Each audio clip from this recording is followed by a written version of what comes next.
আমি ডাকছি। বলরাম সিংহা নিলেন, সিংহা। কৃষ্ণ বাঁশি ব্যবহার করতেন, তবে 3 রকমের বাঁশি বাজাতেন কৃষ্ণ: বংশী, বেনু, মুরলী। 3 রকম বাঁশি বাজাতেন। 8 আঙুল, 12 আঙুল, 18 আঙুল। মুরলী একদিনই বেজেছিল, যেদিনকে ভগবান কৃষ্ণ রাস করেছিলেন। আজকে বলরাম বাজাতেন সিংহা। এই সিংহা তৈরি হয় ঘোড়া সিং থেকে। হ্যাঁ, আমটাই পাওয়া যায়। আচ্ছা, আমটাই পাওয়া যায়। ঘোড়া সিং দেখেছেন তো?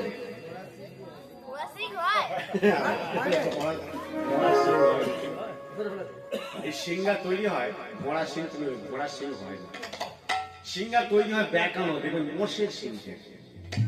এই সিংহা বাজাতেন বলরাম আর বাজাতেন ভোলানাথ। বলরাম সিংহা নিলেন। সিংহারে সুরে বলতে লাগতেন, ভাই তুই কালিয়ানাকে দমন কর, কিন্তু তোর জন্য সবাই প্রাণ দিতে যাচ্ছে, সবাই জলে ঝাঁপ দিতে যাচ্ছে, তুই এদেরকে রক্ষা কর, তারপর তুই কালিয়ানাকে দমন কর। কানাই জানতে পেরে উঠবার চেষ্টা করছে, কিন্তু কালিয়ানাথ তো বেষ্টনী করে রেখে জড়িয়ে রেখেছে। কৃষ্ণ মনে মনে ভাবছেন, কালিও এই অনন্ত কোটি বিশ্ব ব্রহ্মাণ্ডে এমন কেউ নেই যে আমাকে ধরে রাখবে, আমি যদি ধরা না দিই। এইবার কৃষ্ণ করছেন কি, বিশ্বম্বর মূর্তি ধারণ করছেন। কালিয়ানাথ ধরে রাখতে পারলেন না, কৃষ্ণ উঠে এলেন।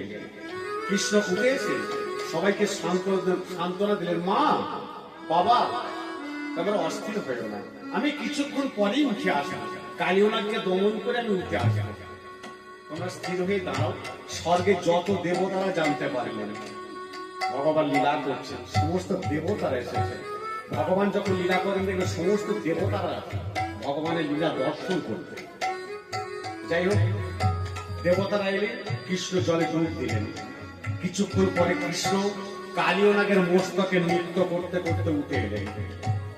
যত দেবতারা লীলা দর্শন করছেন, দেবতারা আনন্দে বাদ্য বাজাচ্ছেন আর ব্রজবাসীরা গাইছেন, নাচো তো নব ঘন সুন্দর নয়ন বিরাম,